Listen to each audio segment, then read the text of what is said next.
So, good morning, everyone, and thank you for joining us today for this, I would say, unusual session for DBS, because we are going to have a discussion about technology, but mostly about humans behind the technology.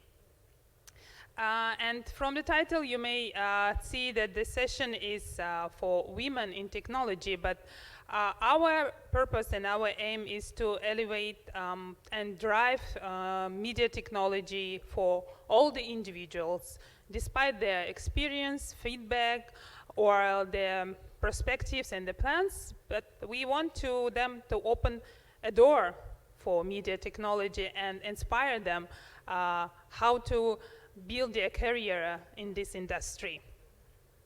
So, you know that, media and broadcasting industry is evolving drastically, and we have been seeing it for all these days of DBS.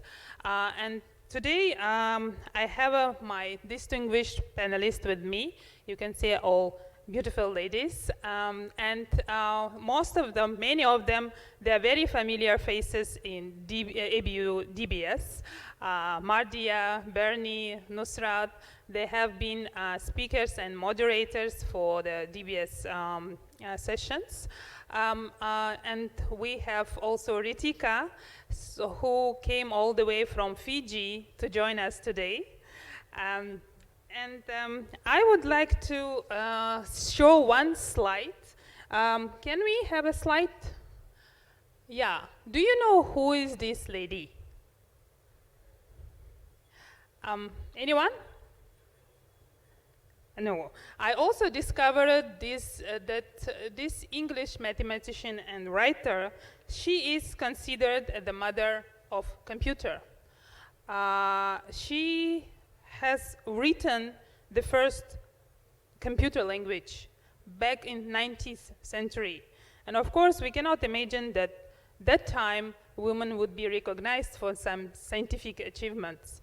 But today we are going to hear from our distinguished panelists about their path in their technology career. And I would like to start with one question for everyone.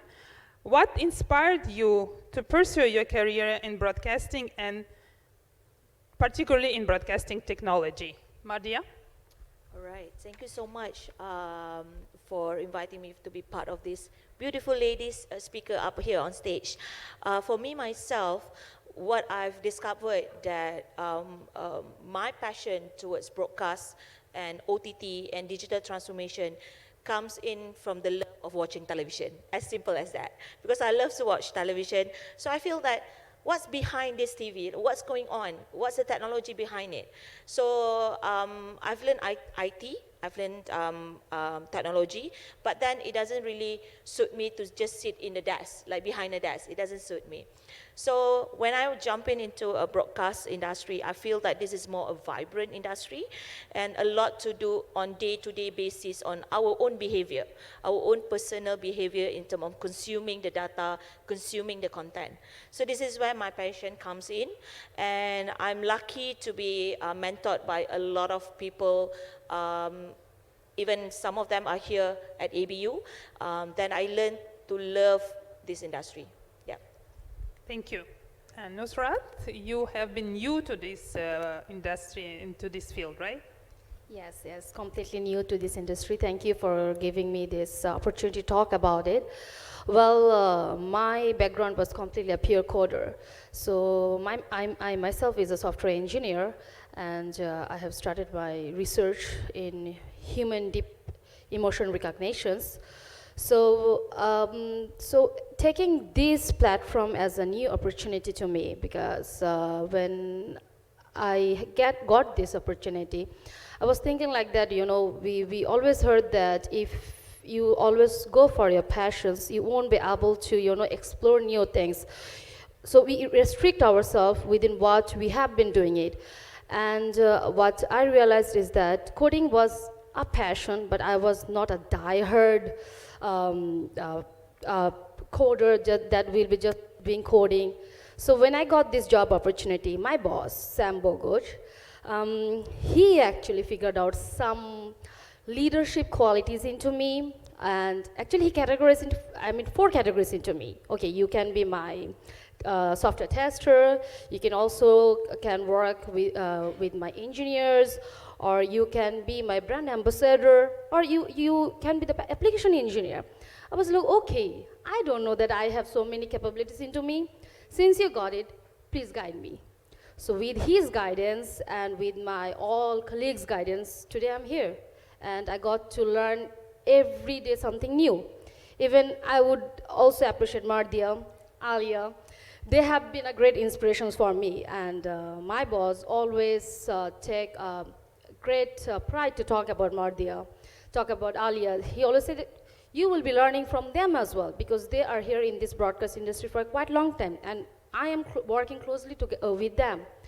So yeah, this is how my journey started. So Mardia, you're holding a leading role in IPSP, and you have been actively empowering women in technology through your social media, your speeches, public speaking. In your expertise, what are the most effective ways to encourage more women to do their careers in leadership roles in this industry? So I think first of all, I would just like to add on to what you mentioned just now in terms of mentorship as well before I answer your question.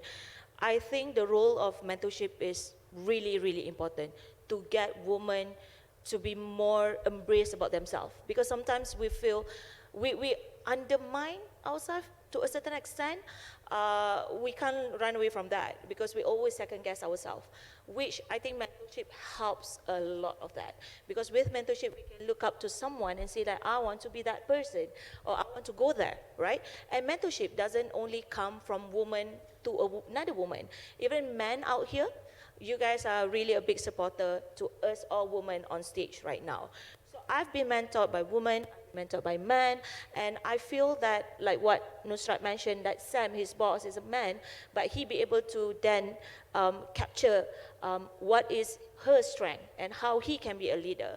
So I think mentorship is the very crucial, important essence in terms of getting women to be out there. And for what you mentioned just now, in terms of question, how in terms of leadership, I bring the company up to the next level, I feel that empowerment comes from within. So empowerment, we need to make sure that the whole team member be able to see that it's not the bias anymore. It's not like because I'm a woman, I can do certain things, and you're a man, you can do certain things. It's not that. But we embrace the difference, and we embrace the skill sets that each of us be able to bring to the table. I would, in my personal opinion, I know that each gender have their own strength, but we can cross gender bias right now. Is no longer a question, but we also need to embrace the limitation, because we know as a woman, especially I just had my baby, he just turning 2 last week, so I know that women need to a certain extent, need to be a mother, right? And we have that limitation. So as a leader, I need to know, like, if someone need a break, it need a work break for a certain period of time, it's all about giving them the opportunity to do so. So that's how we lead. As a mother, it's very important to have a support from the family, right? Yeah, from family, from mentor, from your support system. So that is very crucial. So as a company, we need to embrace that, and we also need to be that support system. Yeah. Yeah. Nusrat, as a regional manager and application engineer in Excel AI, so you balance that technical expertise and the leadership role, right? What key leadership qualities do you believe are essential for women to succeed in the tech industry, and how have you cultivated them in your career? Oh, okay, that's a great question. So, talking about the qualities that a leader should have when she is handling multiple countries together, because myself, I'm the epic manager. That means I have to come across different customers, different clients, all over different regions of this epic. So there is a barrier, there is a language barrier, and also working with the team across the world with multiple time zones is a great challenge. But with resilience and adaptability, I have able to overcome those. And the key thing about leadership I would highlight is patience and a very good listener. So we as a leader have to be very patient and have to value what is being said. So with those capabilities, it will be easy to maintain, as I said, because I have to work with my other colleagues who are different parts of the world with different time zone. The customers who are from different countries, we have a language barrier. So with great patience and with a smiley face always, of course, that we are here to help you no matter what barrier we have. So that is a good quality a leader should have. And of course, own personal style of handling it is really important. The gestures that we used while talking, the expressions, sometimes I have faced that my non-English speaking clients, they get nervous to talk to us because they will be thinking, okay, is she speaking too fast? I'm not understanding it, what she's saying. So all those things we need to keep in as a factor to be chosen while we speak, while we handle. And yes, and as I'm a young, as a young manager, I would say, so that is also helping me. And my boss Sam, I would never forget to mention him. He is my greatest courage. He is my greatest encouragement. Also, my colleague Neil Blake, he's based in UK. He's mentor since the beginning when I joined XLAI. And also to mention my ex-reporting boss, that is Nick Morgan. He was the one who encouraged me to go to attend a conference all along without any help. So that is where actually all of this, as Mardhya was also saying, that only women should, will encourage a woman. No, a man can be the mentor as well. A man can be my own power of my achievement. So yep, this has been helping me a lot. Still now I got help from my other colleagues and boss, and also helping me to grow further. What kind of mindset or strategies as a woman you should have to be able to manage both being a leader in the IPSP and also be a mother? So being a mother, does it help you to be a leader? Do you have any specific mindset that may help you to manage the people you work with? I think mothership taught me to be patient. I didn't expect it to be like, I think I've changed so much. I think all women went through that transformation once you have a baby, right? So patience is one of the key factors. I think what I mean by that is whatever that you do or whatever you embrace yourself or jumping into an industry, whether it's broadcast or any other industry, it's all about getting through the tough process. It's not going to be easy. I mean, technology itself is already hard. Broadcast technology is another level, right? When I first started, I know that, okay, this is the industry that I like, but there's no books or there's no search engine that be able to tell you what you're supposed to know. Even you search out there, you need to really know what you're searching for. That's where mentorship comes in. But then in terms of mindset, you need to be resilient.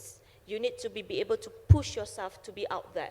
You need to be able to be standing here up on stage. You need to challenge yourself that you can do something beyond what you think you can.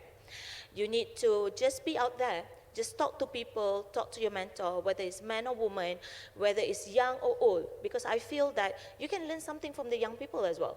I don't know much about TikTok dancing and everything, but they can teach us something about TikTok, right? So always look out for something new for you to learn, whether it's from the senior management, whether it's from your customer. I learn a lot from my customers as well. I learn a lot from how they be able to handle their organization, whether it's government or private. They have a different way to manage things.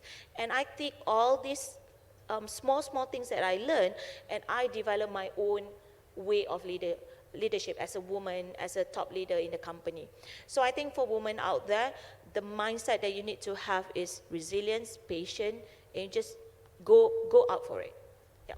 Yeah. Nusrat, in your company, do you have like some specific initiatives or policies that help everyone to build their career in the industry? Or maybe you'd undertake some initiatives, special initiatives? Yeah. So talking about my company, as our company always encourages the women, if it's from the marketing team or it's a developer or it's gonna go for the sales. So even in my company, more than half of our employees are female. So, and they are doing very good in editings, marketings, and technical work as well for the sales. So, as I said, in the mentorship is a very good approach to encourage all the ladies or all the men, even in the men's that we have, the men we have in our company. A mentorship is really required because mentorship is the pillar for the personal and professional growth. So that is where they get that confidence. As Bernie was actually saying something about like person, are they holding them back? They lack confidence. That's why they don't open up themselves. They don't come forward and talk. So the key thing is that you know less or you know nothing is not a disadvantage. The advantage should be that you should come out of your comfort zone, stay forward, and talk, and address your questions. That is where you will be able to know your own potential. People will figure out, yes, I ask a questions I might not know. Because when I joined this company, as I said, I was from a coder. I did not know anything about broadcasting. I did not know how our softwares will be working with the storage, the different storages we have in the cloud solutions, even in the hybrid. So there were a lot to learn. And just I would like to go back to the first day when I attended this conference. So it was back in 2023. Sam was here, as Madhya, you know. Sorry, you weren't there actually, Ali was there. So Sam introduced me to all of the technical peoples over here with a lot of knowledge. And I was just standing beside him. I was just listening. I was observing everyone. How actually social networking help a personal build-up, gaining knowledge. So that is where was my first step to learn. And that is where I realized, okay, if I can invest more time on it with a proper mentorship and with more networking, I will gain more knowledge. So, and that's, I would suggest like every company should have this kind of mentorships where all the colleagues or all female or male, they will have an open space to put their dialogue. So where they will be able to address their potentials. So your equal opportunities for all that we are talking about, right? So if you could change one thing about the industry to make it more inclusive, what would it be? Okay, I just want to mention here, I went to RISE Award in 2024. The RISE Award is actually to empower women. It's an award that be given out to women in the industry. It's actually for broadcast industry. So I was nominated as a Business Leadership Award. I was shortlisted. I didn't win, but being shortlisted is an honor. But what I've seen in there, it was about like full on 400 people, and together with men and women to support the women in the broadcast. So one thing that I learned from that event, I think we shouldn't look into just women or men. We should look at that particular individual strength. Look at what he or she be able to do. I might be also sometimes consciously, unconsciously underestimate certain position or certain tasks to a man or a woman. So consciously, we shouldn't do that. We shouldn't look at what task is suitable for a man and woman. I've seen some of the tasks actually that I thought is woman leaning towards more women and excelled by a man. And I've seen some of the tasks and activity and leadership role and position that's more leaning towards a man, but it's actually excel more towards a woman. So we shouldn't look at that or race or where he coming from or where he or she coming from in terms of background. So I think this is one of the most important thing that we need to do, to look into one particular task or activity and then look beyond that person and position that particular person to suit him or her. Yeah, thank you. For this one, I really need to think a lot. But in small, I could say that what I have actually seen, because even though I'm based in Kuala Lumpur, but my origin is Bangladesh. So I'd like to raise something within that area where women are still, they don't get that platform to show their talent all the time. Even in the broadcast industries, women are facing a lot of challenges, and when it comes about caste, like religious stuffs, so if and even the families are holding them back. So I would really raise my voice to all of those who are holding their girls to go and explore the world, to go around and learn new things, because the key thing is always should be persistence, keep learning, and take the initiatives. So that's what I would really recommend. Yeah, thank you for raising this issue, because my next question was actually about, have you faced any unique challenge within your career as a woman? I think it might be different from Europe region and Asian region, as Nusrat rightly mentioned, because in Asian region, they have more difficulties. As you said, family may hold back because of the culture, because of the others, maybe mindset in most, not, I wouldn't say Mostly most, is the mindset that they yes. have, like from generations to generations, like women should not do this, women should just stay home, and they should not go out after a certain time of. So it shouldn't limit, we shouldn't limit those things, because sometimes we need to work late night also. So, and that's actually holding us back to go ahead. Just to add into that conversation, I think the most important thing is family and your spouse and your partner. Having the right family support, having the right spouse that be able to clap when you are on stage. Embrace when you are, it's not like you by choice want to go back late at night, right? And you want to leave your kid. No mother would want to leave their kid even for 1 second. But you know that there are some tasks that you need to do yourself, and you need to stay late at night. So having a partner and having a conversation early on in the relationship for any woman, I think that is important. So that you know both you and your partner and your family having that conversation, so that you as a woman be able to move forward. So I think I just would like to add on to that. Yeah, thank you. Bernie, I think I will raise it to everyone. Do you have any study? What is the ratio of women working in broadcasting all over the world, particularly in technical side? Do you have any idea or numbers or figures about that? I would say The ratio of women. I wouldn't know the ratio. I don't think so. There's a specific studies on this. But in my personal experience, I've been as a company myself, leading the company, and I went through a lot of customers, visiting them and talking to them. In Malaysia, particularly, it's quite equal right now. A lot of leadership role, especially in technical, handled by a woman.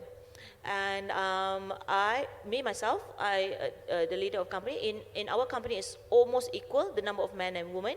So do you have any policy on that, or you just hire No. people based based on on their skills, right? Yeah, but like I said, it's a conscious decision. You cannot just, you know, go into saying that technical role. I know some of the camera women up in Malaysia is a woman, and we used to say cameraman, camera woman, and I don't know. This is a word that is still something to be camera person, something to be debate of like. But yeah, I've seen a lot of leaders in technical specifically, not only in people who do content and things like that, people who holding the cameras, people who do broadcast engineering that really look into technical technology and things like that are women. Women leaders seem to be emphasizing humanism in workplace, but some people are saying this can reduce the professionalism in workplace. Having this topic on stage doesn't give us advantage or things like that. It actually makes us work harder. Like it makes us want to prove ourselves even more. It makes us want to challenge ourselves even more. So I think it's not gonna be like, oh, so you are a woman, we need to give you more chance because you're a woman. It's not like that. Because we are based on the credibility of a person. So if we can come from a good heart, then I think it shouldn't be a problem at all. But you mentioned that we have to kind of prove ourselves. So my question would be, why we still have to prove ourselves? So to a certain extent, certain bias or mindset still happening. That we need to be honest here. Like there are certain mindset within. Oh, you already have 5 child, for example. Like how do you manage? I don't think so. You can be in leadership role because you have to manage your children's. But I've seen so many women that still have 5 children, and it's amazing that she can be a leadership. So in terms of proving ourselves, we need to be showing people more of what we're doing. We shouldn't be afraid to showcase what we have done. So that's what I'm saying by proving ourselves. Yeah. Proving ourselves is just going ahead. The more we go ahead, the people from like my juniors will be following me, my seniors will be appreciating me. Like, yes, she's doing good. Okay, my sister or because I'm also I was a teacheress and teacher, my students will be watching me. Okay, my teacher is doing good. So that's what I would say, the more we go ahead in the industry, the more we achieve. It will be a good example for the upcoming generations or those who wants to step into the broadcast industry or any other industry that they want to, that the thrive inside them, that yes, I want to do something, I want to prove myself. It just focus on your work and keep going, success will come all its way. Do you think there is any difference between, and what would be the biggest difference between broadcast technology and other industries? Is there any specific that you would mention that like female leaders might be able to bring something more in this? Because at the end of the day, consumers of the content are people, right? So what would you say on this? So this study shows that the diverse leadership, even if you have almost equal, will create more outcome in terms of achieving the objective. So I think this is something that when we look into our organization or when we look into projects or opportunity out there, we need to think of that. When you want to make a decision, equal voice needs to be heard. And when we want to reach out to the audience, and most audience are women, who make the decision what kind of chicken they want to buy, what kind of milk they want to buy, what kind of food they want to put on table. They set the budget, that what you mentioned just now. So that decision making, if you don't include women into the conversation, you wouldn't achieve that objective, right? So these are the kind of mindset that we also need to have. Like you need to make sure that equal voice is being heard, so that you'll be able to cater to the multi-language and multi-racial and gender. Well, yes. If Ritika, I would really agree with Ritika and all of here. But in addition, yes, we always have to believe in our own strength. We have to believe in ourselves. Only then other will believe in us, and they will put the trust on us, and that's how it will be keep going. So I'll just keep short. Okay. I would like to ask each of you to say one sentence that would be your message to young professionals coming to the industry and that can inspire them. I would say take risks. Just if you see that, you feel in your heart, there's like some that tingling feeling, just go for it. Take risks. I agree. Put yourself out of your comfort zone, and I think surround yourself with positive people who believe in you. If you find yourself somewhere that's maybe not the case, just walk away if possible, and find a mentor. I agree. Just believe in yourself. And if you surround yourself with people who inspire you and who have lots of positive thinking, then you will really succeed. I'll say, based on my experience, one thing is that come out of your comfort zone. If you don't come out of your comfort zone, you won't be able to see your own potentials. Then explore and just grab the opportunities that you get, and just believe in yourself that you will be able to excel it. That's it. Thank you very much. Thank you, ladies. And with this, we will finish our first segment of the session, which was a panel discussion, but we have two more presenters, Emily Dobbs and Chrissy Tucker, and I would like to invite them on the stage so we can have a group photo, and then they will do their presentations. They will continue with the presentation. Thank you very much.